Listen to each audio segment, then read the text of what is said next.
Hello farmers, welcome back to my channel. All of you good evening అండి. ఈ వీడియోలో చూస్తున్నారు కదా, ఈ వర్షం వీడియోలన్నీ కూడా అనంతపురం జిల్లాకు సంబంధించినటువంటి వర్షం వీడియోలండి. సో నిన్న కొంచెం బిజీగా ఉండడం వలన రైన్ ఇన్ఫర్మేషన్ షేర్ చేయలేకపోయాను. సో నిన్న కూడా సేమ్ వర్షాలండి ఈ విధంగా పడ్డాయి. ఒక విలేజ్లో పడితే ఇంకొక విలేజ్లో పడకుండా, సో ఈ విధంగా అనమాట.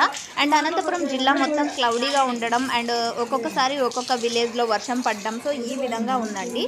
సో చాలా చోట్ల అయితే కొంచెం ఎక్కువగానే వర్షం పడుతుంది, అంటే భారీగా పడుతుందనేం కాదండి. సో ఈ వీడియోలో చూస్తున్నారు కదా, సో ఇదే విధంగానే వర్షాలు పడుతున్నాయి. అండ్ ఒక విలేజ్లో కొంచెం పెద్దగా, ఇంకొక విలేజ్లో కొంచెం లైట్గా, ఇంకొక విలేజ్లో కొంచెం క్లౌడీగా, సో ఈ విధంగా అనమాట. అండ్ ఎర్రమల్లేపల్లి అండ్ అలాగే కళ్యాణదుర్గం ఏరియా, కుందుర్పి మండలం అండ్ అలాగే Ralla Anantapuram, Maddala Cheruvu and Anantapuram tomato market and Alamuru area, so ఈ విలేజెస్లో అయితే వర్షాలు పడ్డాయండి. సో మనకు వచ్చినటువంటి ఇన్ఫర్మేషన్ ప్రకారం.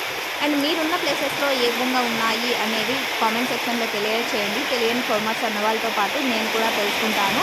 అండ్ అలాగే ఇంకొక విలేజ్ పిల్లలపల్లిలో కూడా వర్షం పడిందండి. సో ఈ వీడియోలో ఆ విలేజ్ కూడా ఉంది.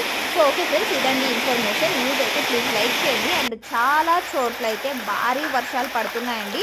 అనంతపురం జిల్లా కాదండి, తెలంగాణలో అయితే అతి భారీ వర్షం అండి. చాలామంది చాలా ఇబ్బందులు పడే వర్షం అనమాట. అండ్ మహారాష్ట్రలో కూడా మళ్ళీ వర్షాలు మొదలయ్యాయి. సో ఆ వీడియోస్ కూడా మన ఛానల్కి వచ్చాయి, బట్ అప్లోడ్ చేయలేకపోయాను, సారీ. So thank you.